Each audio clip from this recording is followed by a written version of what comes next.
Pessoal, esse Papo Anime é um pouco diferente dos demais por dois motivos. O primeiro é que há muitos convidados nesse papo. Então há uma galera comentando, diferente dos episódios em que há apenas eu e o Pedro. A segunda questão é que para comportar essa galera nós fizemos uma chamada pelo Discord. E a qualidade do som não ficou tão legal em alguns momentos. Principalmente o áudio do Pedro, que chega a picotar algumas vezes. O terceiro e último é que esse episódio foi gravado quando só havia 20 capítulos do mangá. Então muita coisa nova na obra aconteceu desde então. Eu espero que vocês entendam e eu garanto que isso não vai se repetir. Um grande abraço e um ótimo episódio em homenagem ao nosso amigo Vinícius. Olá, aqui é o Pedro e eu também perdi as minhas bolas. Olá, aqui é o Rodrigo e eu só não perco minhas bolas porque elas estão grudadas em mim. Olá, aqui é o Marcelo. Hi, gente, aqui é a Andressa Araújo. Olá, galera, aqui é a Andressa Catiste, no caso, e eu acredito na vovó Turbo. Aqui é a Amanda e eu já não tenho bolas mesmo. Velho. Muito bom, muito bom. Fazia muito tempo que a gente não gravava Papo Anime. Eu acho que fazia tipo uns 3 anos que a gente não gravava nada. E por que tá essa galera aqui nessa edição de volta? Bom, eu já devo ter feito algum comunicado, alguma coisa assim aqui no canal, mas o nosso grande parceiro, o nosso grande amigo, o Vinícius Moura, faleceu recentemente por conta do Covid-19. Ele era um grande amigo, um grande parceiro, e a gente quis fazer uma homenagem a ele. Então a gente procurou uma obra que ele recomendou pra gente, uma obra que ele gostava, que é o anime, aliás, que é o mangá que a gente vai falar hoje aqui. Então, vamos lá. Leitura de comentários e... Continuando a leitura de comentários do Papo Anime 43 sobre o One Piece, o East Blue, vamos lembrar para vocês que faz muito tempo que a gente postou esse papo, né? Então a gente está gravando aqui a leitura de comentários com uma certa diferença. A gente espera que vocês entendam, mas de qualquer forma, há poucos comentários aqui. Mas, né, para manter a tradição de leitura de comentários, vamos lê-los para valorizar os comentários. Então, se você estiver vendo esse papo, comente, viu? Que se aparece no próximo vídeo. Sempre. Todo comentário é comentário e é sempre bom a gente mostrar que a gente se importa com os comentários que tem aqui e também comentar um pouquinho sobre eles, porque sempre vai acrescentar algo no papo. Bom, vou ler aqui o Radioatividade Podcast, em que ele fala que sinceramente gostou muito da dublagem e até estranhou a irmã do Wendell Bezerra na dublagem. Mas aí ele lembrou do Naruto e começou a gostar. E depois ele faz uma indicação aqui do canal dele, que ele fez um podcast sobre animes, então acho que vocês podem até dar uma passada, fica aqui a indicação. Cara, eu sinceramente amei a dublagem do Netflix, do One Piece, porque ele é muito original, né? Ele não busca toda aquela frieza que a gente encontra em algumas dublagens, e eu acho que isso vem se perdendo há muito tempo. Mas aqui no One Piece, especialmente, é muito legal, porque eles tornam os personagens cada vez mais humanos, e o mais legal é que eles alocam a dublagem pra nossa nacionalidade. Então todos os personagens, eles têm um pouco da gíria daqui do Brasil. O Luffy, por exemplo, ele é mais carregado de gírias. E como o personagem é engraçado, divertido e super descontraído, acaba caindo muito bem e ficando muito melhor. Eu tava vendo uma entrevista com os dubladores do One Piece e é muito legal porque todos eles colocaram suas caras, mas também suas personalidades dentro dos personagens. Então é legal que, obviamente, cada personagem tem a personalidade que o Oda deu, mas aqui no Brasil eles ganharam uma personalidade nacional também. Então, pra quem conhece, quem já viu, tem o Smoke, né, do One Piece, que é um grande exemplo, que o dublador ele chega a comentar que ele deu a personalidade do Capitão Nascimento pro Smoke. Então tem vários momentos, inclusive tem um momento icônico na dublagem que o Capitão ele tá chegando na ilha e ele fala: "Não vai subir ninguém". Uma fala que todo mundo conhece aqui e que foi repetida em vários outros personagens com suas respectivas personalidades. Então sim, a dublagem ela é inquestionavelmente fantástica e a radioatividade tá 100% correto aqui. Eu só estranhei um pouquinho porque ele falou que ele estranhou a irmã do Wendell Bezerra na dublagem, mas ele lembrou de Naruto, né? Então eu acho que ele fez uma analogia aqui de que ela estaria dublando o Luffy. Só que não é ela que dubla o Luffy, né? Apesar de ser uma mulher também que dubla o Luffy. Mas de todo modo ela tá na dublagem, ela tá no arco ali do Usopp e funciona muito bem, apesar de ser um personagem secundário, funciona muito bem. Acho que todos os personagens ali funcionam muito bem. O que eu achei estranho é que ele comentou isso sobre a dublagem, mas em momento nenhum no papo a gente fala sobre a dublagem, porque a gente fala mais do mangá e esse papo ele foi gravado há mais de 4 anos, assim, ele tava há muito tempo na gaveta em edição, nem existia One Piece na Netflix. Mas eu imagino aqui que ele fez pra fazer o jabá do podcast dele, então tá aí, tá feito, ó, tá registrado num vídeo o seu jabá. com certeza. Bom, prosseguindo, tem aqui o comentário da Mari, que ela falou muito bom, faz mais, a gente agradece a ela, obrigado Mari por ter comentado. O Manuel Pinheiro comentou ótimo vídeo e comentou aqui um complemento, ele disse que façam um vídeo, abre aspas, né, façam um vídeo desse de Dragon Ball, né, basicamente pedindo um papaninho de Dragon Ball, vai ficar lá na listinha lá, quem sabe um dia. E também pedindo um do arco de Alabasta. E falou que o canal é foda. Muito obrigado pelo elogio. Eu não acho que é tão foda, mas a gente dá o nosso melhor. Sobre o arco de Alabasta, ele já está gravado. Tá? Esclarecendo um pouco, esse papo de One Piece a gente tinha gravado no iniciozinho de 2018, se eu não me engano. Então fez pouco mais de 3 anos aí, mas eu só lancei ele ano passado porque o Papo Anime estava sendo uma edição que custava muito editar, era muito trabalhosa, coisa e tal, então eu estava lançando muito quando sobrava tempo. E sobrou tempo só naquela ocasião, e até por uma questão de orgulho. Porque não sei se vocês perceberam, no papo a gente fala 20 anos de One Piece, não sei o que, mas era 20 anos do mangá na época. A gente estava lançando, tentando conciliar com 20 anos do anime ali, mas era do mangá. Mas enfim, acabou saindo. Só que quando a gente gravou, lá em 2018, nós gravamos o papo sobre o East Blue. Assim que terminamos a gravação, nós começamos um episódio sobre Alabasta. Então já está gravado. A questão é que provavelmente já devo ter explicado no início desse papo, mas reiterando, o nosso companheiro de vídeo, nosso grande amigo Vinícius, faleceu. Ele está lá no papo do East Blue e está também no do Alabasta. Então a gente pede a compreensão de vocês, de que é duro pra gente, como amigo, rever todo esse momento, né? Todo esse momento que foi a gravação do Papo do Alabasta, porque a gente tá rindo, comentando, eu vou ficar ali editando, ouvindo muito tempo a voz dele, e ainda é muito recente as coisas, então vai ficar na gaveta o Papo de Alabasta, tá? Mas ele já está gravado. A questão é que ele seria uma continuação desse Papo Anime 43, tanto que era Papo Anime 43.1, porque o ponto 2 seria sobre Alabasta. Mas eu modifiquei, porque eu não sei quando vai sair de Alabasta, então hoje estamos aqui gravando outra obra e a gente vai gravando outra obra até nós nos sentimos confortáveis de revisitar esse assunto tão delicado, tá bom? Então espero que, Manuel, se você estiver vendo esse vídeo, a resposta seja boa o suficiente para você, beleza? Bom, então é isso aí. Eu só queria reforçar que vale lembrar que o Vini, ele é nosso companheiro de vídeo e de vida também, né? Então é extremamente forte a gente ter todo esse contato agora com a obra tão recente. Então a gente pede novamente a compreensão de vocês e vai sair. Vai sair no momento que precisar sair e é isso. Bom, então vamos pro papo agora de Dandadan. Dandadan vai contar a história de 2 colegiais que, com crenças diferentes, um dia se desafiam a acreditar um no outro. E no meio de toda essa aventura, eles acabam descobrindo que tanto OVNIs como espíritos realmente existem. Numa noite muito louca e de várias descobertas, a vovó Turbo, que é um espírito, rouba os ovos do protagonista. E agora eles têm que embarcar na jornada de um homem em busca de suas bolas. Cara, tá todo mundo aqui, ó, mutado. Certeza que tá todo mundo segurando a risada, sabe?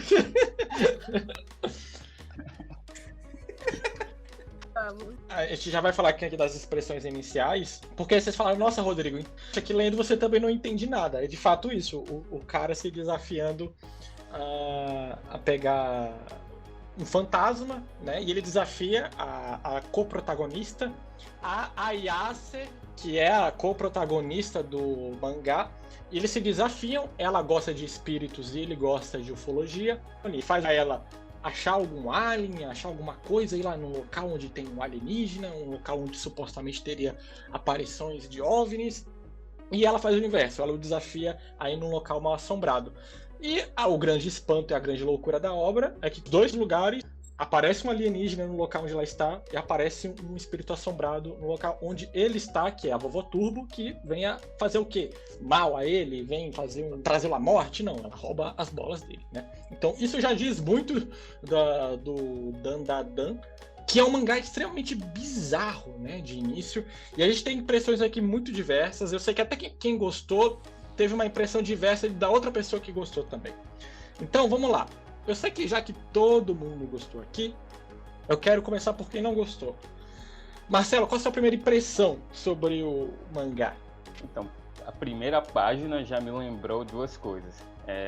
O mangá de Berserk e o mangá de Onani Master Kurosawa, que é outro mangá que começa completamente diferente do que ele se desenrola depois, que tem o intuito de chocar o leitor, né?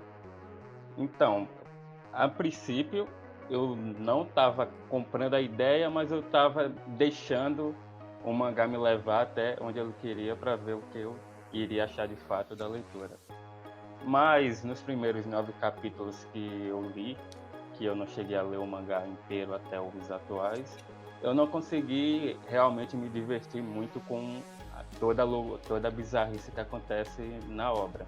Apesar de ser realmente um mangá bem único e tem uma arte excelente que choca bastante, mas não consegui muito comprar a ideia ainda. Mas estou curioso, vocês falaram que o mangá melhora muito daí pra frente, então estou curioso para ver. Muito.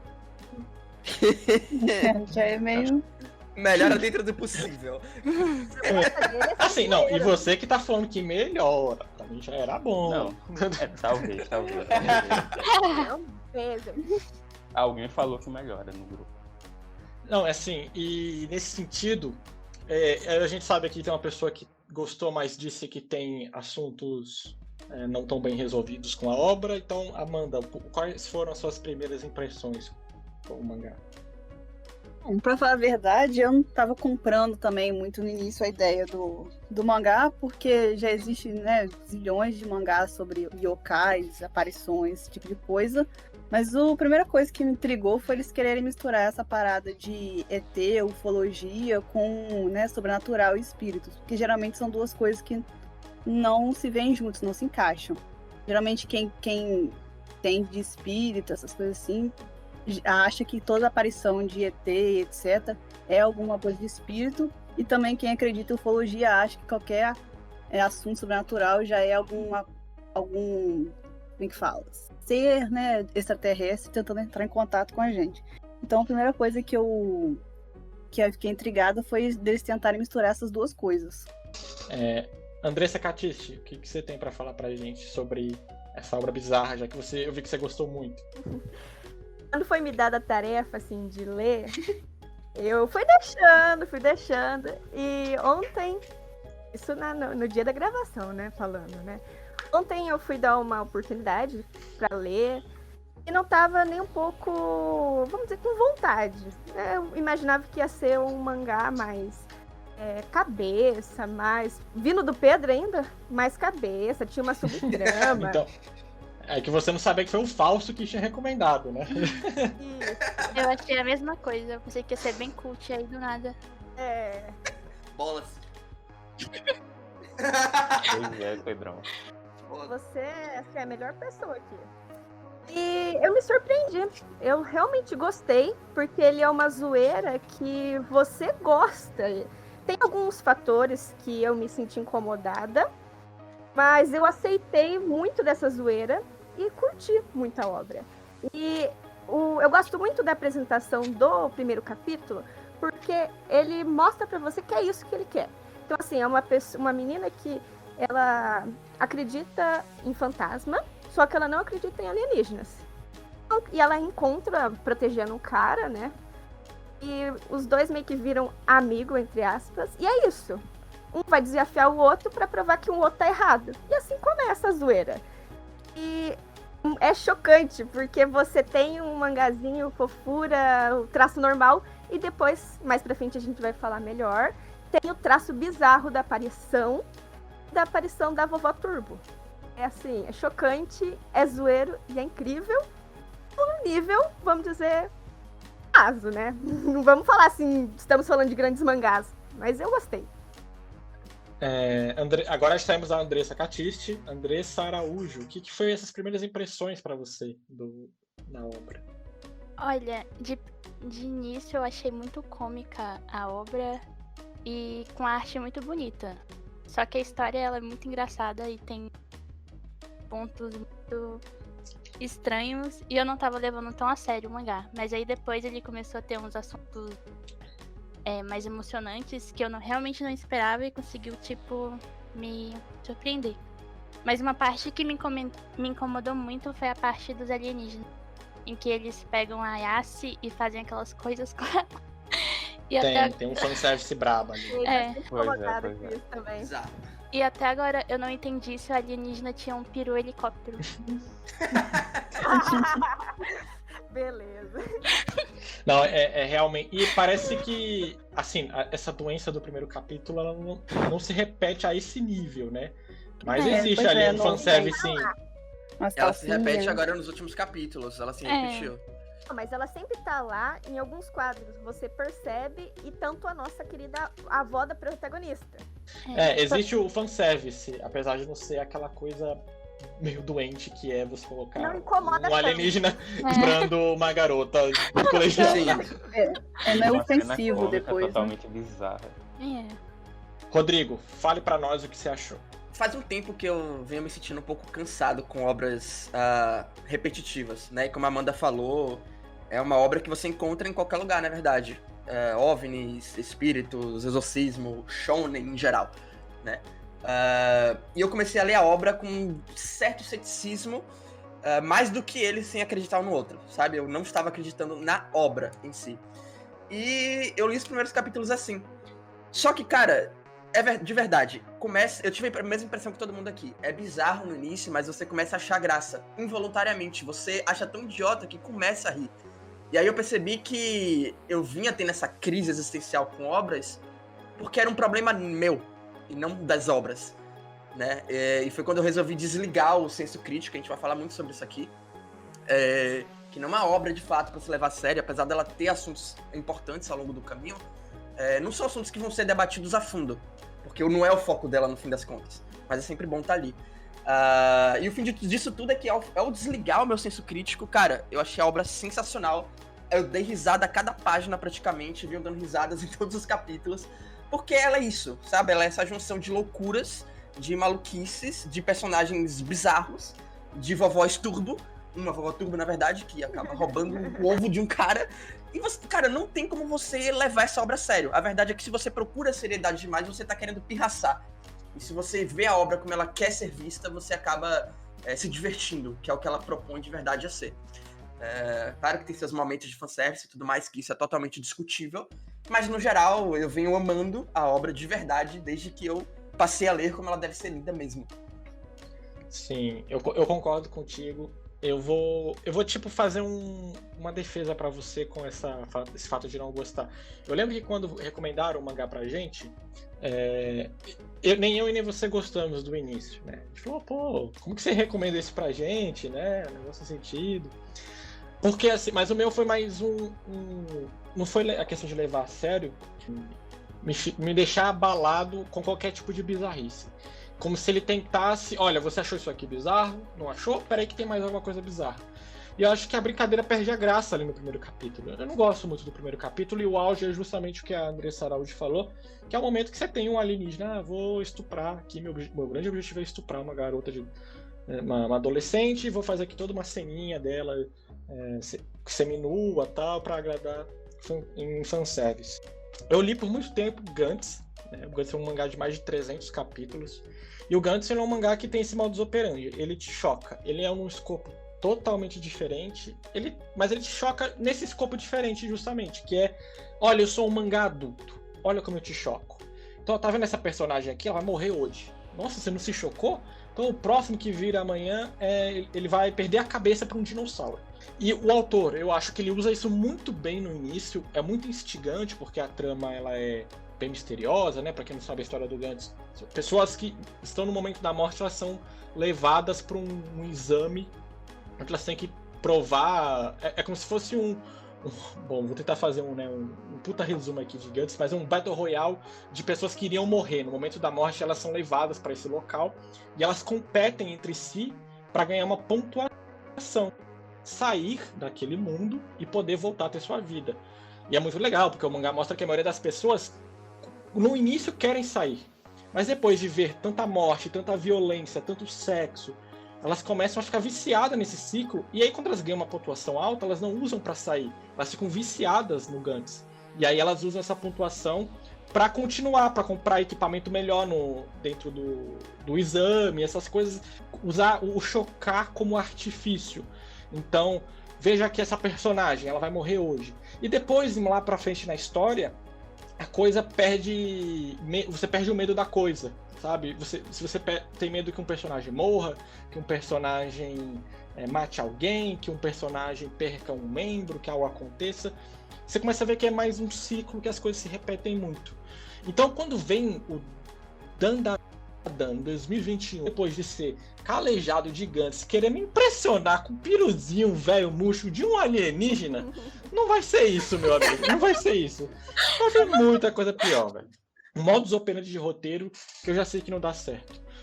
Onde que a coisa muda pra mim? Aí eu acho que a gente já sairia de primeiras impressões, é quando mostra os personagens. Porque é isso que é legal, sabe? Clichê, vai falar isso depois na frente, tem uma parte só de personagens aqui, que são uma relação clichê ali, né? O otaku em antissocial com a garota popular bonita. Mas apesar disso, existe uma realidade ali na relação deles. Ele expressa que ele é ferrado, ele expressa que ele não tem amigos, ele expressa que ele se meteu naquela situação de falar com uma desconhecida, ir para um lugar desconhecido porque ele não tinha amigos. E ela expressa essa relação inversa também. Ela expressa que ela não tem um bom com a avó, que ela não se sente bem alocada exatamente na escola que ela tá, depois isso é bem melhor mostrado, né? Então nem vou queimar muito a pauta de personagens, mas eu acho que aí eu falei, ok, a obra é um pouco mais que isso, vamos dar uma chance? E aí eu acho que a comicidade, cara, me ganhou. Não a comicidade de mostrar novamente um alienígena, né, do jeito que é, mas a comicidade de um diálogo do tipo, a vovó Turbo falar, eu perdi as bolas dele por aí. Isso é sensacional, cara. Assim, Shakespeare não... Sim, é Machado de Assis. Assim, Pedro, eu acho que ele quer fazer esse choque pra você, comprar a ideia, tentar, se você não gostou disso, olha isso daqui, tem um drama. Eu acho que é um desespero que tem só nesse primeiro capítulo. Tudo esse comentário que você falou engloba tudo no primeiro capítulo. Ele parece um desespero de, por favor, lê essa obra que tem isso, mas tem também isso. E esse primeiro há uma impressão estranha, por isso você começa a comprar a ideia a partir do desenvolver da coisa. Isso é interessante porque é como se ele já te mostrasse o geral da obra, né? É o que ele tá fazendo, ele te mostra tudo que vem a obra te entregar, e depois ele dá uma assentada, sabe? Ele, beleza, você já viu o OVNI, já viu o ET, tudo junto, agora vamos acalmar e a gente vai mostrar um de cada vez, uma loucura de cada vez. Mas ele já deixou claro pra gente o que é o ápice da obra, entendeu? Quando a gente enlouquecer de novo, vai ser isso aqui, se prepara. E claro, é choque atrás de choque, enfim, uma pessoa calejada por Gantz realmente pode não ver tanto choque assim. Eu, por exemplo, apesar de estar nesse ceticismo de, cara, eu não vou comprar essa obra porque essa é mais um shonenzinho, é piadinha forçada, nesse primeiro momento, eu consegui me chocar com muitas coisas ali, né? Inicialmente pelos OVNIs, né? Porque eu achei eles muito bizarros do ponto de vista estético mesmo, né? Eu consegui ver, eu não sei vocês, mas eu vi muito os gigantes, os titãs de Shingeki no Kyojin ali. Porque a questão pra mim, o terror dos titãs de Shingeki no Kyojin sempre foi a imprevisibilidade deles. Tipo assim, eles são loucos, eles correm, eles pulam, eles dão risada aleatoriamente. Então pra mim, o terror deles não é eles serem gigantes. O terror deles é eles serem imprevisíveis. Você não sabe se ele vai jogar a mão pra cima, bater em algum lugar, se ele vai chutar, se ele vai pular no chão. Isso é o terror pra gente e pra quem tá ali lutando com eles. E quando eu vi os OVNIs, eles não expressam reação. E a não reação desperta na gente aquele medo do desconhecido. A gente não sabe se esse OVNI ele quer buscar a gente pelo bem, pelo mal. Então naquele momento que eles correram atrás dela loucamente, eu falei, cara, e aí? Eles vão buscar ela porque vão só fazer um experimento engraçadinho e voltar? Ou vão fazer mal a ela? E aí vai desenrolando em coisas piores, né? Até que a gente vai ver, enfim, as loucuras que acontecem depois. Mas eu gostei, assim, é como o Pedro falou, né? É tanta coisa tentando te chocar que uma delas vai te chocar. E pra mim o que me chocou foi esse OVNI, né? Essa imprevisibilidade dele, esse não saber o que vai acontecer. E foi a partir daí que eu falei, cara, eu acho que eu tenho que tirar o meu ceticismo e começar a comprar a obra do jeito que ela quer ser comprada. Porque se eu for atrás de toda a obra do jeito que eu quero que a obra seja, não faz sentido, né? Eu não vou explorar coisas novas, vou cair num linear ridículo pra mim. Então é sempre legal, assim, isso vai com uma mensagem pra todo mundo que talvez esteja num nível igual a mim. Horrível, né? Que, tipo, você só quer procurar obras cults que vão te acrescentar algo, coisas assim. Desliga o ceticismo, algumas vezes, desliga o senso crítico e aproveita a obra como ela é. Porque Dandadan, quando você aproveita, ela é isso.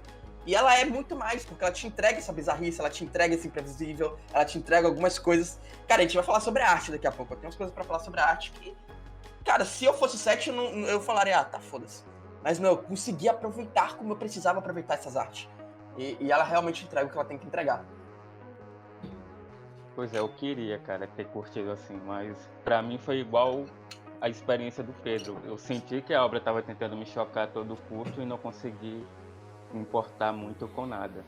Mas pra não dizer que eu odiei todo o começo de Dandadan, tem coisas que parecem que vão pra algum lugar. Tipo, um fato interessante é sobre a ideia por trás do casal de protagonistas, é a Ayase e o Kensuke alguma coisa, né? Esqueci o nome do... Que tem o mesmo nome do ator que é idolatrado pela Ayase. Só que ele tem a estética e a personalidade totalmente oposta do ator que ela idolatra. Então, meio que pode ter uma ideia dela quebrando a idolatria dela por um ator e se conectar com uma pessoa de verdade. É algo que pode acontecer futuramente, mas ainda não é algo que eu não senti que o mangá começou a trabalhar. As amigas até falam, né, sobre isso, que ela não tem namorado, não se conecta com ninguém. Ela procura caras parecidos com o ator, né? É uma ideia interessante, pelo menos, mas vamos ver como o autor desenvolve. Sim, o que eu acho interessante também, o início da amizade ali, ele é uma amizade meio que, eu vou colocar entre aspas, moderninha, né? Então assim, é uma amizade que tudo começa muito rápido, né? A gente vê que os dois muito rápido se entrelaçam e tal. E é bom, para um mangá que tá falando de jovens, né? Eu acho que é interessante ter essa atualização da amizade. Por mais que eu acho que tenha muito mais clichê ali do que coisas legais, né? Mas enfim, isso aí a gente vai falar mais pra frente. Bom, eu acho que esse tema do choque, existe toda uma escola que usa o choque como uma espécie de expressão de arte. Uns mais, outros menos. E eu não falo de um exemplo que eu acho um tanto... eu não vou dizer que fracassado, mas um exemplo que se cai em desuso, que é o exemplo do Gantz, que vocês ouviram aqui eu falar bastante sobre. Não que Gantz seja só coisa ruim. O autor do mangá que estamos falando aqui, o Tatsu Yokinobu, ele foi assistente do Fujimoto e também o próprio Fujimoto recomendou o Dandadan como mangá, né? E a gente pega eu acho que é legal esse paralelo do Dandadan, porque eu acho que ele é mais similar que o Chainsaw Man do que exatamente com o Gantz, como obras que se chocam. O Chainsaw Man, ele é essa obra que busca chocar, né? Mas ele faz de forma tão inteligente que às vezes você nem percebe, né? Parece que é natural daquele mundo. Então, eu lembro que você abre Chainsaw Man, o primeiro capítulo inteiro é falando da desigualdade social do Denji, que ele daria tudo por um prato de comida, que pra ele tá felizaço morando na rua desde que ele tem o Pochita, que é o cachorrinho dele. Mas aí você começa a perceber que, pô, é uma sociedade de demônios. Por que o moleque não tá na escola? Ele fala que é analfabeto. Por que o moleque não tá família? Porque mais como o Fujimoto, ele choca diferente, né? O que ele está te chocando? Com a desigualdade social. E ele vai usando isso de muitos artifícios. E o próprio Chainsaw Man, ele tem uma comédia própria, né? Que é uma comédia áspida, uma comédia do sarcasmo. O protagonista tá lá em uma cena romântica e a personagem escreveu uma mensagem romântica pra ele, e ele olhar aquilo sério e fala: eu não sei ler, não sei o que tá escrito. Cara! Sabe? Volta de novo, Machado de Assis, assim, genial.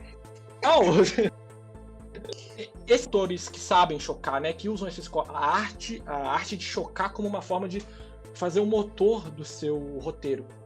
Eu sei que eu não li, mas eu sei que o Fujimoto ele tem uma obra que é mais violenta, que, popularmente conhecida como Mais Doente, mas que é o Fire Punch. Eu não li, não sei se alguém aqui lê, mas o pessoal fala que ela é bem mais violenta, que ela usa um pouco mais desses artifícios de, olha, eu vou te chocar, toma aqui um estupro e tal. Eu não sei em que momento que se aloca se isso tinha mensagem e tal, porque eu não li, mas eu sei que ele tem outros trabalhos assim. Então acho que é interessante a gente pensar, e eu queria instigar vocês a falar mais sobre isso, sobre como que o choque, ele te ativa, a gente falou bastante já sobre isso, né? Mas como que o choque te ativa no roteiro? Ele vira um modus operandi, também pensando em outras obras, pensando, obviamente, no Dan Dan Dan, o modus operandi do roteiro, para mim, começa a ser a comédia. Tá? E o choque, ele se transforma, ele até pode aparecer ali no roteiro, essa é uma parte que o Marcelo não viu, mas o arco seguinte, que é o arco da Aira, que é um arco onde ele te choca como? Não é no estupro, não é na violência, não é na comédia, não é nada. É no drama, cara. A história da mãe da Aira, mulher que criava sozinha a filha, né? Perde essa filha sequestrada, ao que dá a entender ali no flashback, isso é legal, olha, o autor ele deixa um flashback onde você pode fazer diversas interpretações da história daquela personagem, porque isso te permite te apropriar, porque você vai entender aquela vida mais próxima do que você entende como uma vida de mulher solteira, né? E aí, aparentemente, ela é sequestrada ali, pelo que eu entendo, pessoas que conheciam a mãe dela, então provavelmente alguma dívida, a mãe dela que... É um idiota, alguma coisa assim. Enfim, ela perde a filha e ela se mata. Né? E olha como que o mangá te choca de forma diferente. Ele te inicia com essa história, ele atrela com o mundo, que a gente vai falar mais sobre o mundo da mitologia, ou seja, ela vira um espírito maligno, ela vai atrás da filha, ela tem um momento com a filha, ela ataca a filha, e ela tem um momento de redenção com a filha. Né? Então, é um arco de choque. Isso é um choque também. Você abrir um mangá, né? Um mangá feito pra quê? Pra adolescentes. Hoje tem uma história, uma jovem, né? A mãe dela provavelmente não era mais adolescente, mas era uma jovem, que perde a vida porque a vida não tem mais sentido a ela, principalmente porque ela já perdeu tudo e ela perde o bem mais valioso que é a filha. Né? Isso é chocar também pra mim. Então, eu fiz toda essa bola aqui, toda essa teoria aqui, mas eu quero jogar essa bola pra vocês. O que vocês acham desse choque com o uso de roteiro e se o Dan Dan Dan tá seguindo esse sentido? Eu achei bem inesperado, porque eu tava levando um só na comédia e depois veio o drama. E no início eu tava odiando a Aira, mas aí depois que eu vi a história dela, eu vi que muitas vezes as pessoas elas têm os transtornos delas, porque por trás elas escondem um grande trauma. E no caso da Aira seria o da mãe, né? Que ela perdeu muito cedo. Então ela é a valentona, mas ela é a valentona porque basicamente ela foi adotada, ela perdeu a mãe muito cedo, etc, né? O Marcelo deu o exemplo da própria protagonista, né? Que tem essa solitude meio que opcional e tal. Vocês podem me julgar à vontade, mas o que me chocou muito no início foi porque eu vi uma pequena semelhança com Junji Ito. Faz sentido. Verdade. Parece os yokais, principalmente, né? Os aliens nem tanto, mas eu acho que os yokais, né? A vovó Turbo e essa yokai da Aira também, ela realmente parece muito. Exato, é algo que você... Pelo menos eu, quando eu leio o Junji Ito, quando eu leio o Uzumaki, por exemplo, eu olho para aquilo e falo, cara, como isso tá encaixando a ponto de fazer sentido? Sabe, isso aqui é tão bizarro, mas como é que isso funciona dentro desse mundo? E eu paro pra olhar a arte e fico analisando. Porque, de fato, quando você para pra ver, você fala, isso saiu da cabeça de alguém, cara, e faz sentido aqui. E essa semelhança eu senti muito nos monstros, né, do Dan Dan Dan. Tem uma parte no Uzumaki, que não é spoiler, é bem no iniciozinho, tá? Que, pra quem não sabe, Uzumaki é uma cidade em que tudo começa a ser amaldiçoado por uma espiral, né? Todo mundo começa a ficar louco por essas espirais. E logo no início tem um cara que ele fica louco por espiral e ele morre de um jeito curioso. Ele fica tão louco por espiral que ele vira uma espiral. Ele quebra todos os ossos do corpo pra poder transformar o corpo dele numa espiral. E você olha aquela imagem, a primeira impressão que você tem é, cara, isso é impossível. Mas se você continua olhando e fala, cara, se ele quebrar aqui, mas ele quebrou aqui, e ele quebra aqui, cara, faz sentido. Aquilo te choca de um jeito que você vê que dá pra acontecer. Não que ver monstros e tudo mais dê pra acontecer. Mas dentro daquele mundo é factível, é verossímil, sabe? Você olha e fala, caraca, velho, isso me choca, porque se esse mundo fosse real, isso seria totalmente possível. E pra mim, isso me coloca muito mais dentro da obra, porque eu me vejo no personagem ali. Não é algo que sai do real a ponto de você ficar, cara, não faz sentido nenhum. Né? E inicialmente, isso me chocou. E foi quando eu comecei a virar o ceticismo e falar, cara, que legal. Tem a batalha deles dentro do templo da da Ayase. E tem todo aquele monstro do Sumo, que, cara, mesmo ele sendo humanoide, ele é bizarro também. Então, eu acho que o que me chocou mais até o momento foi não o drama, não tudo mais, porque isso, de certa forma, eu vinha esperando, desde quando eles começaram a botar um pouco mais de drama entre a sogra e a filha, a sogra, a avó e a neta. Mas o que me choca até o final ainda é essa questão da arte, né? E como ela encaixa muito bem, como ela é aterrorizante em alguns momentos. Até no arco da... Pode falar. Não concordo, que realmente o que também me chocou, principalmente foi essa diferença entre o traço normal e quando aparece algum, tipo, um OVNI ou um yokai. Exato. O traço, geralmente, ele é da Ayase e do Okarun, eles são um traço mais fofinho, o olhinho mais redondinho, um traço mais limpo. Quando chega o yokai ou aqueles aliens bizarros, que é um traço todo cheio de risco. Exato, é totalmente distante do mundo, né? Quando eles aparecem, dá aquele susto, né? Aquele choque, realmente um susto que dá quando eles aparecem, do nada. Quando aparece a mãe da Aira, que é uma mulher num vestido, cara, é surreal, porque ela é gigante, já começa por aí, e ela tem um vestido e ela, assim, é totalmente distante do que todo o traço ali tá mostrando. Então, pra mim, até aquele ponto ainda é assustador. E ela engolindo eles, cara, é surreal, sabe? Aquela parte que ela arranca a boca dela própria. Nossa, que é muito bizarro. Exato. Então tudo isso pra mim ainda é chocante, e a arte continua me chocando até o momento. E eu tô esperançoso que continue me chocando, porque realmente é promissor pra caramba. Bom, pra não dizer que Dandadan não me chocou em nada, tipo, eu realmente não consegui me chocar com os artifícios de roteiro, do terror e nada, eu não consegui comprar. Mas o final do arco da Vovó Turbo realmente me chocou, porque como o Pedro provocou a discussão de por que uma obra quer chocar, qual o intuito dela, o final do arco da Vovó Turbo me chocou, não no sentido de beirar o ofensivo ou de eu pensar, nossa, eles tiveram coragem de fazer isso, mas sim na parte da explicação da Vovó Turbo, que ela tem aquela frase chocante dela de pedir, se você chupar minhas tetas, eu vou falar. Mas no final, quando é revelado, isso faz um total sentido, e é um sentido muito mórbido. Aquilo realmente me deixou chocado e puxou minha orelha e me fez me interessar mais para ver como a história vai se desenvolver.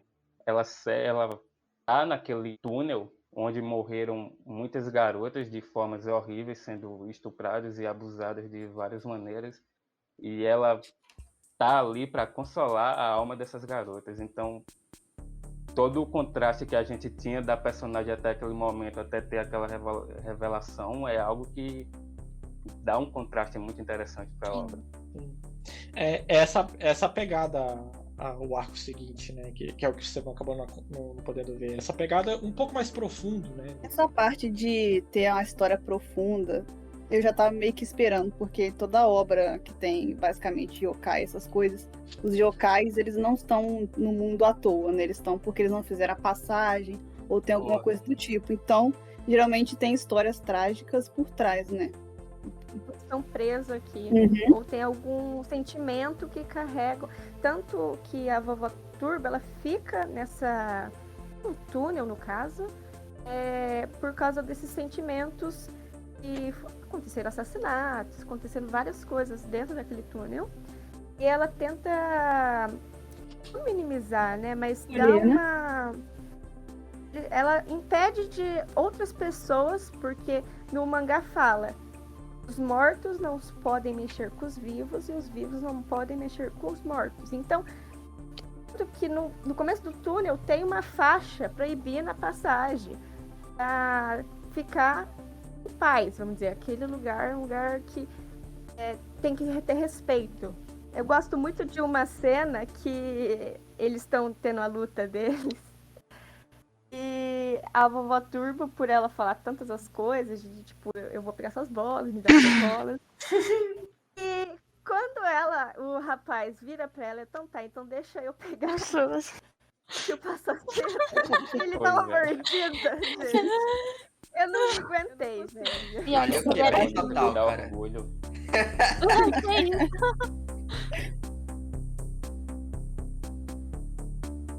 Já aproveitando que vocês estão falando sobre arte aí, cara, eu acho muito legal, eu acho muito bonito os monstros, o traço dos personagens e tal. Eu só tenho uma crítica, assim, negativa, de eu falar o que eu mais gostei, que eu achei desnecessariamente, não sei se é um efeito Oda, né, que o Oda tem essa característica, tanto a Ayase quanto a Ais têm muito iguais, né, então não sei, eu não sei se isso é... Nossa.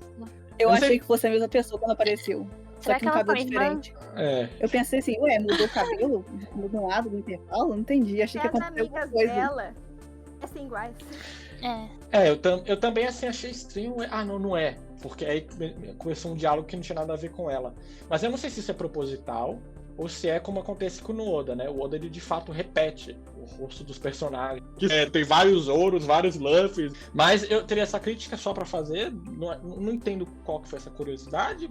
Mas, cara, o que eu acho mais insano nesse é quadrinização. É muito bem quadrinizado o mangá, assim, na hora de pegar posições, de pegar estética dos personagens. Isso é muito, muito bonito. Mas também como o autor, ele usa na velocidade com ele, sabe?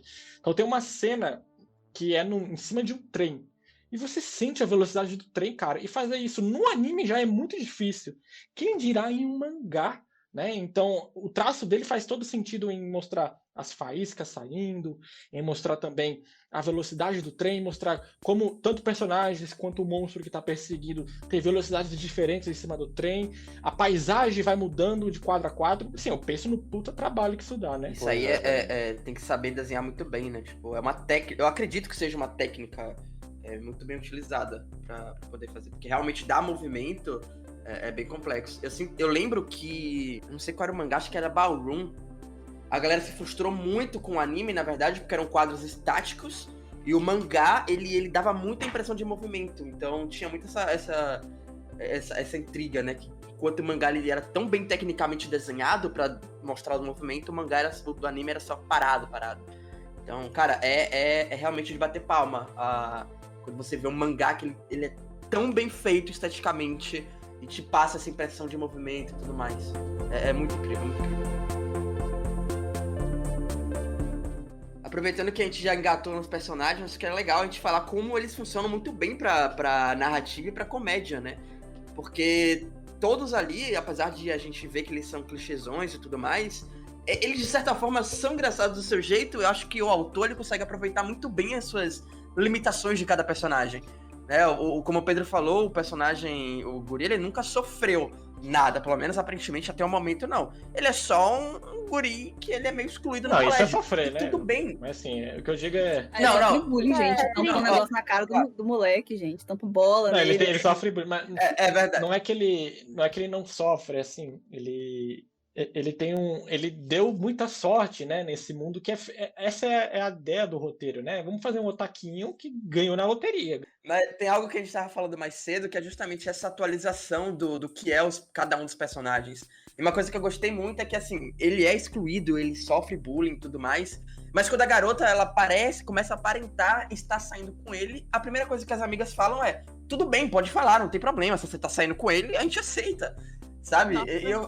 E eu fiquei, cara, ela era tão viejona que as amigas falaram: tá, finalmente, mano. Desencalhou. Arrumou alguém diferente. Desencalhou. Isso é legal, tipo, não exatamente nesse tom, mas é legal ver que, tipo, hoje em dia a gente vê obras em que eles passam a aceitar que tudo bem você ficar com nerd e vice-versa, tá? Vai ser tudo bem que vai ter um pouco de zoeira ali e tal, mas não é igual antes, que era um crime, agora ia ficar se escondendo. Tanto que ela até faz questão de sair depois abraçada com ele na frente do colégio inteiro. E eu acho que é legal essa atualização, como ela vem apresentando. A altacada nesse momento foi a loucura. Uma loucura. O Shinji, nesse momento, pegou a foto da Asuka ali. Nossa! E não deu, velho. Não deu. Eu ia falar que o fato também de não colocar ele como um incel, tipo, que tem raiva das coisas das pessoas ou das mulheres, já foi um grande salto também, né? Porque pra ele começar a xingar ela nas coisas era um passo, né? Eles se xingam porque eles se odeiam, entre aspas, né? Aquele... Ele não xinga ela como... Ele xinga ela por ela mesmo, ele não xinga ela por outro motivo. De posso ser mulher ou porque ninguém quer ele, nada disso. Ele não tem esse momento. Esse gancho é legal, porque assim, a única coisa que ele não gosta, que seria um motivo dele odiar, é o fato dele não ter amigos.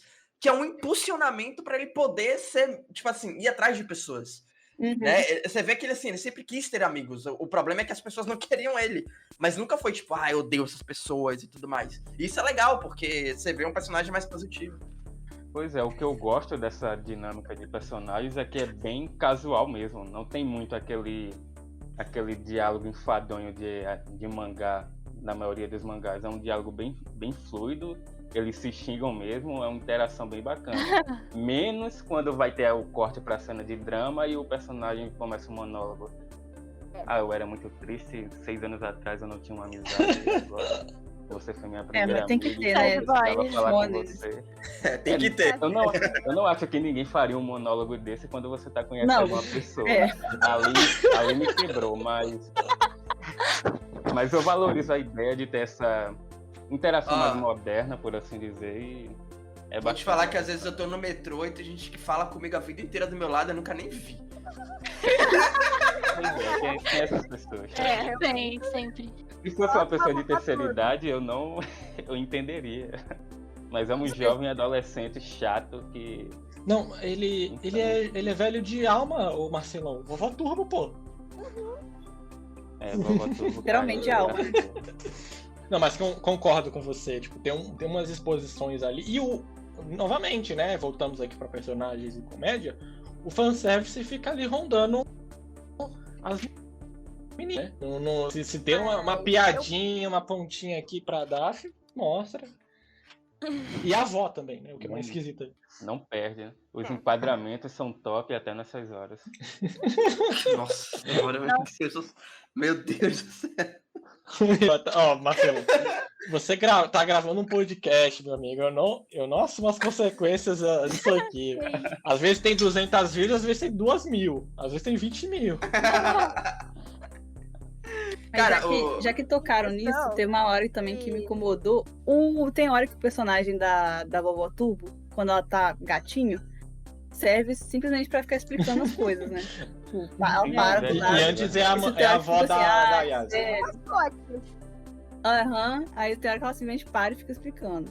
E também teve um negócio que me irritou, que foi quando ela assumiu o espírito do manequineco, né? Que é aquele gatinho com a patinha dobrada, que é um espírito da sorte, né? Bom, né?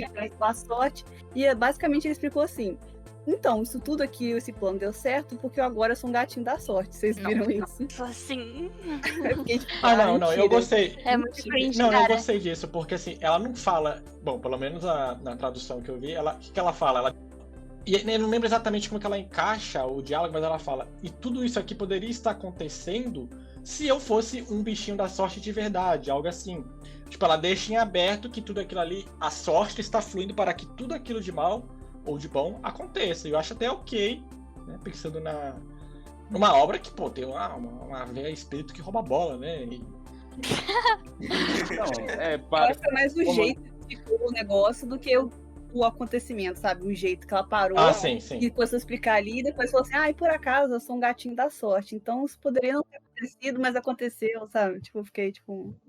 Como eu não li essa parte ainda, eu não posso dar uma opinião concreta, mas eu acho em Dandadan esse tipo de bullshit bem-vindo até, porque o mangá ele não se leva a sério em questão de lógica interna desde o começo. Não dá pra levar a sério. Pois é, então até acho bem-vindo esse tipo de Mas é uma bizarrice. explicação que ela vira bichinho que explica. Isso me incomoda aí um pouco. é chato mesmo. Você pensa assim, tem toda a história, todo o drama da... Como que era? Não era a mãe, no caso. E aí ela fala assim, mas ela vai desaparecer porque a bateria funciona de tal jeito e se ela fica sem a bateria, ela vai desaparecer. Não precisava disso. Ele assume que o leitor precisa de um bicho pra entender toda essa zoeira e toda essa loucura. E que analogia, né? Com bateria. Genial. Mas uma Vovó Turbo, né? Funciona.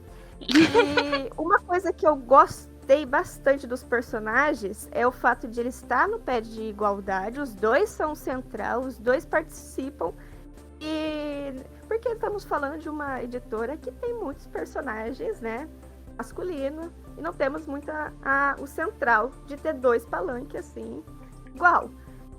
A revista é a Shonen Jump Plus. Shonen é pra adolescentes homens, né? Apesar de sempre ter mulher consumindo. Tá? Mas é bem puxado o que você falou. É, assim, bacana. E eles têm uma amizade que não é aquela amizade de romance, mas de igual. Um pro outro brincando, e como se fossem dois amigos, e é isso. O enquadramento é estranho, porque parece que ele vai puxar para um fanservice.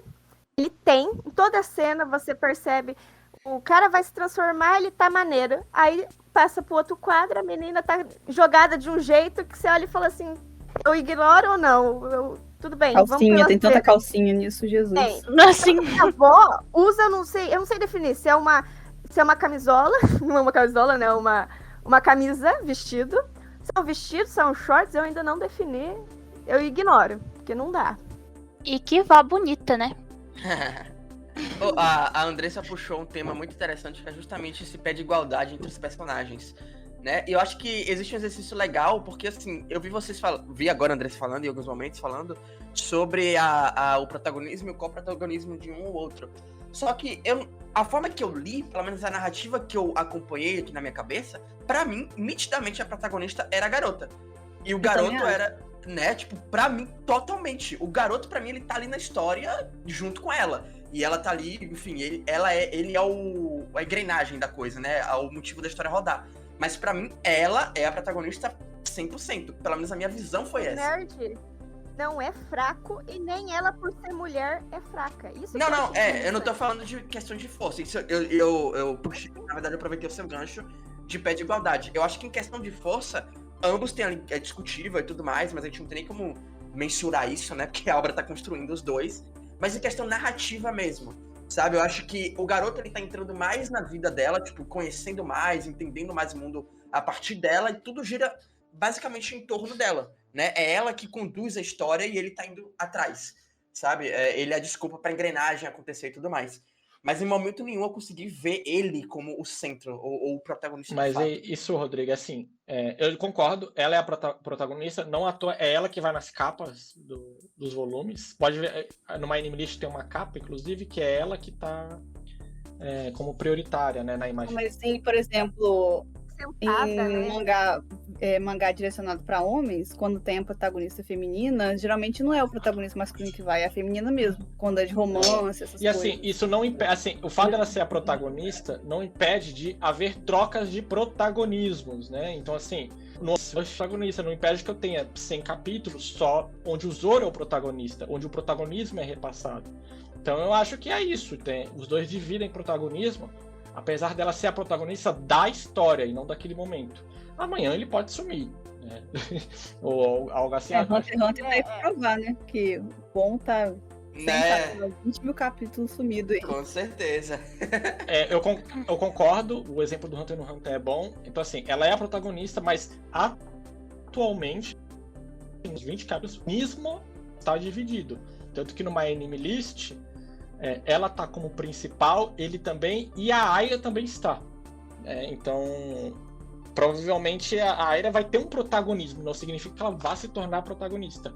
A história ainda é da Ayase nesse mundo e tal, interagindo com essas pessoas. E algo que me deixou muito... O começo de Fairy Tail também, que no começo era a Lucy e o Natsu, eles eram bem assim... É muito difícil você distinguir, né? Uhum. O Natsu era o herói, mas a Lucy que conduzia, tipo, tudo ali. Ela que entrava lá, ela que descobria as coisas, ela que, né, tomava a frente das coisas. O Natsu ele era mais um músculo, né, uma porrada, alguma coisa assim. Mas ela que conduzia a história, ela que agia, conversava, etc. No caso de Fairy Tail, foi um que realmente me confundiu. Eu achava que o Natsu era o protagonista. E acabou sendo no final. Agora ficou mesmo. Mas no início, assim, dos primeiros arcos, era muito a Lúcia, tipo, era muito ela.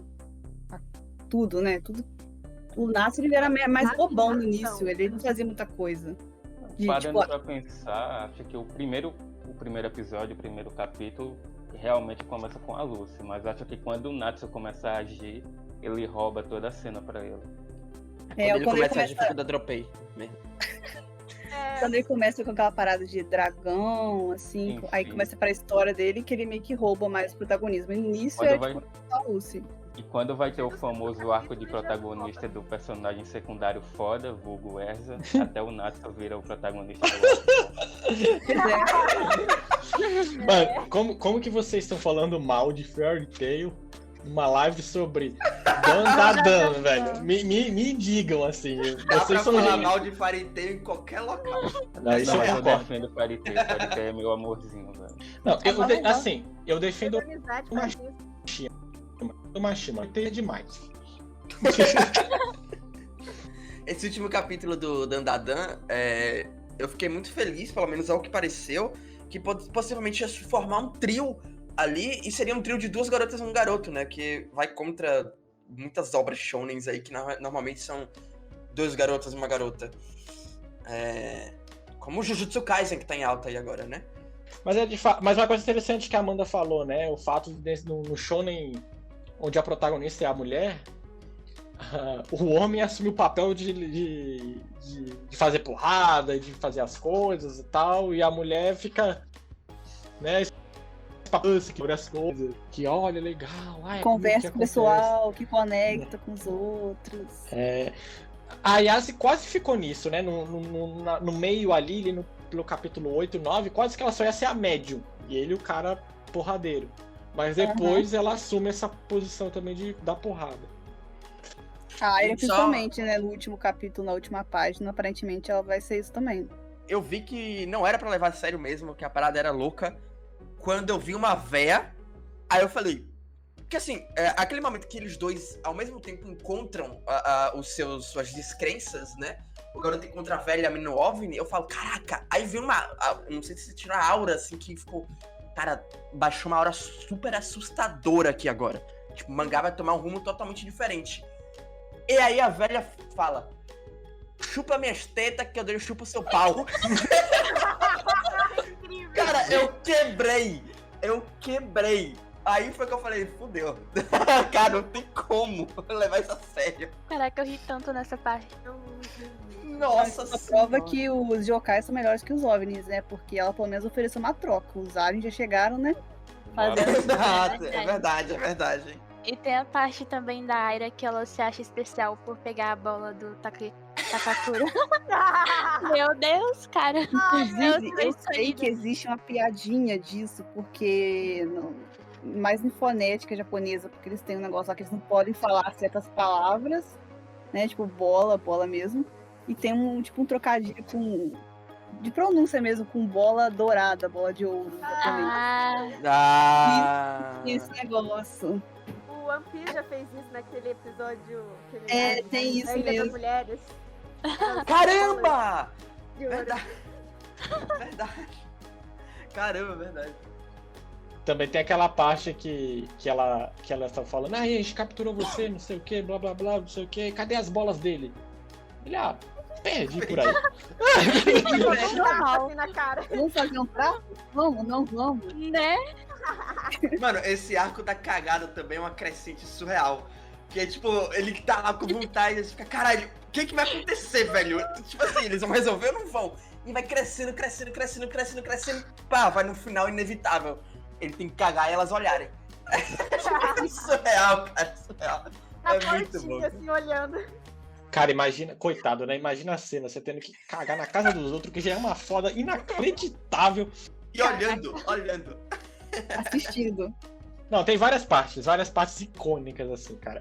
Nesse ponto, a comédia, ela é muito legal, com esses trocadilhos, né? Dá pra agradar a quinta série e quem gosta de coisa mais sofisticada, cara. Incrível. Sim. Bom, e o mundo, né? A gente já adiantou que é um tema de yokais com alienígenas, essa coisa de ufologia e tal. É um tema clichê, mas que a obra ela aborda de uma forma nova. O que vocês acharam do mundo? Esse foi um dos itens também que eu gostei porque me mostrou riqueza Né? Então tem os personagens, tem a história deles, tem a comédia, tem esse mundo que ele é concreto, que tem yokais, que tem esses diálogos expositivos, né? Quem faz a primeira missão de dar muito diálogo expositivo sobre é a avó da Yassi, que ela fica falando, não sei o que, tal, pá. Mas isso é bom pelo menos para você ter uma expansão do que é aquele mundo. Eu tenho muito hype, eu quero ver esse mundo doido com o dos aliens. Os aliens não podem ser só uma pontinha e pronto. Teve algo que a Amanda falou logo no início, que tem muito anime de OVNI, tem muito anime de espírito e tudo mais. Mas um anime com os dois, cara, isso eu não sei se tem muitos, mas esse pelo menos mostrou muito espaço pra ter loucuras aí, né? E o que mais me convenceu, o que mais me deu curiosidade mesmo de continuar acompanhando foi justamente isso. Essa curiosidade de ver como é que essas duas coisas vão se encaixar. Porque aparentemente eles se ajudam, né? Na luta lá no templo, ela fala que os OVNIs estão juntos com os espíritos. Cara, como assim? Em que momento isso aconteceu? Quando isso aconteceu? Como isso aconteceu? Sabe? Esse universo louco é que gera curiosidade. Porque eles são totalmente diferentes, né? Não tem por que um ligar o outro. Mas como é que eles se ligam? E quando eles se ligam, o que acontece? Qual o objetivo deles? É comum, não é? Então, essas pontas soltas, apesar de a gente acreditar, pelo menos eu acredito, que não vai ser nada 100% elaborado, não vai ser um Shingeki no Kyojin na Era de Ouro ali, né, que daí mostra o mundo, eu acho que vai ser algo interessante de se acompanhar, né, por mais positivo que seja, porque é algo novo que a gente não vê todo dia. Quando terminou o arco da vovó Turbo, que é ele começa a investigar o mundo sobre a mitologia, vamos dizer, japonesa. Eu não sou nenhuma pessoa que sabe tudo. Mas a cultura que sempre tem nos animes yokais, fantasmas. Quando terminou na Vovó Turbo, eu falei assim, que gancho que eles vão fazer para os dois continuar junto? Eles já vão pro Alien? Boa, só verdade. que o Alien nem foi não foi tipo nem mencionado mais. Ele só é o cara que gosta de Alien, só que eles estão ainda na cultura japonesa. Isso que é bacana. Assim, algo que eu fiquei bastante incomodada é o fato dos espíritos, dos yokais, eles, tipo, destruírem tudo e, tipo, as pessoas não perceberem no Eu mangá. acho que elas percebem, porque na hora que eles estão sendo perseguidos por aquele yokai caranguejo, Sim. que eles entram naquelas termas. Verdade. Eles sempre... Aí, eles falam assim, explodiu alguma coisa. Eles falam, eles não veem um bicho, mas eles falam, explodiu alguma coisa, e eles começam a correr. Porque tem tudo aquilo de... Se você se envolve com você começa a enxergar. Mas enquanto você não tem um contato, você acaba não notando a presença deles. Então, isso acontece quando a bola dourada, né, cai na cabeça da menina. Era isso aí. Ela começa a ver quando a bola cai nela e ela acha que ela é escolhida de Deus, né? Porque ela é a mais linda. Dizem, né, que criança consegue ver, então acho que por isso que ela teve o contato da mãe, do pai e mãe, quando era criança, e depois ela nunca mais viu e nunca mais notou. Vamos ver aí. Eu acho que essa é uma desculpa para mostrar que eles podem fazer tudo sem que a população comum veja, né? É basicamente isso. Existe a destruição do mundo, mas meio que isso não é abordado, pelo menos não no primeiro arco. Tem uma destruição descomunal, mas a gente não vê em que isso deu naquele mundo, em como isso afetou. O resultado, né? Uma destruição no mundo espiritual, quase. Mas é interessante que, assim, os aliens não podem ser incluídos nessas desculpas, né? Então, né? Vamos combinar. Uma das impressões que eu tive, ou teorias, melhor falar teorias, que os aliens, na verdade, seriam uma fantasma também, talvez. Pode ser. Um tipo, né, uma raça específica que veio de outro lugar, basicamente. Um yokai interespacial. Os yokais podem ser qualquer coisa referente como o Jujutsu, por exemplo. Os yokais são coisas que eles extraem da humanidade. A humanidade tem pensamentos sobre extraterrestres. Então, os extraterrestres podem ser uma espécie de projeção dos alienígenas na cabeça da humanidade. Só não mostrou ainda, né, nenhum poder dos aliens, né? Porque os três protagonistas têm poderes vindos de yokais ou médium, Não, mas nada ainda do extraterrestre, né? Os Piroca dois. giratória, aparentemente. O Piro Lava Jato Só medo desse detalhe, né? Da hélice no peru, né? Mas... Piro Lava Jato, top. Que é isso? Tá merda. Cara, assim, eu espero que isso não se repita, velho. Na boa. Isso foi um delírio ali na hora. Foi uma tentativa de chocar. O editor ficou pesando em cima do. Olha, tem que chocar. Delírio coletivo. É. E espero que em um eventual anime isso seja bem modificado, assim, sabe? Nossa, já vejo um vídeo do falando disso. Puta que pariu. Ah, O autor que não tem. Terminando a parte da mitologia, todos os dramas são ainda conectados com as histórias dos yokai. Então eu não sei como vai ser o drama ou as histórias. Porque o menino ele gosta de Alien porque ele era sozinho. E os yokai eles já apresentam bem mais coisa, né? Tipo, tem já as histórias de como é triste o yokai, por que ele ficou com aquele ressentimento, por que ele existe. E pra abortar o Alien, eu não sei como que eles vão fazer. Exatamente, né? Tem nos locais que apareceram até agora, tinha algum motivo, alguma razão, uma conexão emocional, né? Os aliens que apareceram, eles só queriam, tipo, que era genital pra procriar eles. Tocar o público, é isso? Olha, mas se bem que a vovó Turbela queria as genitais masculinas e os aliens queriam as masculinas. Eles podem ficar juntos. Boa, verdade. Às vezes querem criar uma raça nova aí. A fanfic foi longe demais. E só estamos numa chamada. Ou seja, a mensagem de Dandadan é a castração dos. Cara, e isso que o Marcelão falou agora puxa exatamente pro tema que é: o que a história quer? Será que é castração geral? Aí começa um debate desse. Porque, de fato, a gente tá acompanhando, o que puxa a história até o momento é essa busca pelas bolas de um dos protagonistas, né? E quando acabou o arco da vovó Turma, eu me perguntei a mesma coisa que a Andressa perguntou. Qual vai ser a desculpa pra manter eles dois juntos agora? E aí, quando ele encontrar a segunda bola, qual vai ser a desculpa? Tem que ter... Qual é a linha que procede esse mundo pra fazer que os dois continuem juntos e qual é o objetivo deles ali? Né? No Naruto é ser o Hokage. Eles dois não tem nada até o momento. Eles já são amigos. Entender mais desse mundo. E quando eles entendem mais do mundo, qual é o objetivo? É isso que eu sinto que a obra ainda não deu pra gente. Sabe? Ela tá muito no início, olha, ela tá bem embrionária, na verdade. Ela tá sendo a loucura que ela quer ser, mas ela não apresentou pra gente ainda o que é o qual vai ser o motivo pra gente continuar acompanhando a obra. Essa é a verdade. Porque chega um momento, isso é inevitável, que a gente cansa dessa loucura toda. Né? É engraçado, vai chocar, papá, mas depois fica tipo um guts. Beleza, me choquei o suficiente. E agora? O que você tem pra me entregar? O que a gente vai acompanhar daqui pra frente? Então eu sinto que eu na verdade, não consegui vislumbrar ainda um final pra isso. Né? Pra onde é que os personagens estão caminhando? Eu não sei vocês. Olha, isso traz uma reflexão muito interessante, porque, tipo, o ponto de virada do protagonista é quando ele perde suas bolas.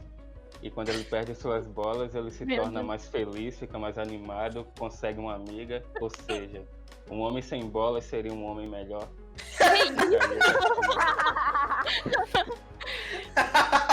É um excelente questionamento. Resolveria muitos problemas Você aí. viu, né? Com certeza. O pior é que faz sentido. Diante de tamanha filosofia, né? Eu acho que, pelo menos, é um pecado, né, que a obra pode se dar, por enquanto. Eu não tem como saber pra onde que ela quer ir, mas eu vou apelar pro histórico da Jump Plus. Então eu acho que não vai ser uma obra longa, não vai ser um mangá de muitos capítulos aí, de 300, 400 capítulos. A Jump semanal é uma revista onde, meu amigo, você começou a dar bobeira ali, né, não tá vendendo o suficiente, não tá vendendo legal, eles começam a podar um pouco você e até te cancelar. Mas a Plus não. A Plus ela costuma ser até porque o público é diferente, a tiragem é diferente, digital, ela costuma ser um pouquinho mais estável. Eu acredito então, cara, que ele vai ter aí mesmo a mesma pegada do Kaiju, então 100 e poucos capítulos. Então eu acho que tem muito gás pra queimar. Então acho que a obra ela pode se dar o luxo de ter essa dúvida, né? De ter essa interrogação. já que é uma obra praticamente semanal, que está sendo lançada, e pô, são 20 semanas, é justo eles não mostrarem isso tudo ainda, né? Por outro lado, se é pra ter esse modus operandi, eu tenho certeza, eu chuto com certeza que não vai ser só na comédia e no choque. Né? Certeza que tem algo por trás ali que é maior, que os protagonistas vão acabar desenvolvendo uma história diferente. Um vai entrar no drama do outro, né? A gente falou de várias questões aqui que um tem e o outro tem, e como eles se conectaram, e certamente isso vai ser explorado. E agora tem uma terceira personagem com isso. Então, olha, acho que tem muito gás para queimar ainda com o personagem, com o brother. Então, né? Uma preocupação maior com a trama. Acho que de fato não há, mas a obra pode ter esse luxo de não ter nada. Não dá pra saber onde a história vai, mas a minha opinião é que eu gostei de acompanhar esses capítulos e achei bacana o que ela tá me apresentando. Mas se ficar maçante, se não mudar, se não der o objetivo, talvez a maioria dos leitores vão acabar desistindo, dropando. E a gente não tem uma ideia. Eles têm ainda a carta na manga dos aliens, mas vai ser interessante. O que a obra tem de bizarro ainda pra mostrar, ou de bacana com a arte?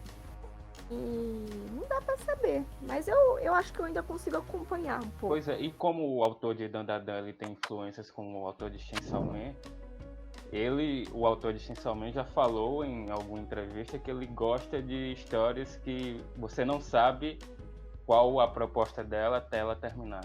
Então talvez o autor de Dandadan tenha alguma dessas influências. O Chainsaw Man é isso, né? O arco final do Chainsaw Man é muito debatido porque muita gente pegou ele de surpresa. Dava pra você colocar outros 500 mil arcos entre o penúltimo e o último arco ali, né? Parecia que poderia vir mais coisas. Então acho que sim, acho que vai nessa vibe também, né? E é justo, né? Uma obra que é meio que flerta com o mistério. É legal e eu gosto disso. E o Shingeki tá aí pra provar que às vezes é melhor você não saber pra onde vai mesmo. Será que a Ayase, a Airi e eles são fascistas lutando contra demônios que representam a humanidade que só quer existir? Vamos ver nos próximos capítulos. Geralmente. Mas a assim. A ideia de eutanásia e não reprodução já tá aí. Um grande. Já não. Será que o Takakura Ken ele vai levar a abolição das bolas por todos os homens do mundo e assim a humanidade não vai se reproduzir? Porque aí não vai poder ter sofrimento e não tendo sofrimento não tem mais yokais. Olha. Faz sentido.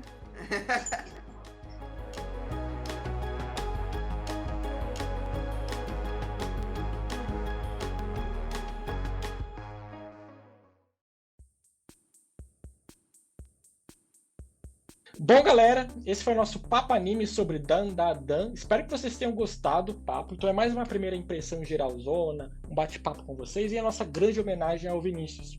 Então, se você gostou, se você tem críticas, comenta aqui. Este papo vai estar no YouTube e também nas plataformas de áudio, como o Spotify. Se você se sentir à vontade de mandar um e-mail ou comentar aqui, o que você preferir. Lembrando que a gente faz leitura de comentários no próximo Papo Anime, tá? Espero que vocês tenham gostado dessa experiência maluca, que foi chamar todos os amigos aqui pra gente gravar, tá? Pra mim foi maravilhoso, eu agradeço a participação de todo mundo. Muito obrigado. Então é isso, até a próxima. Tchau!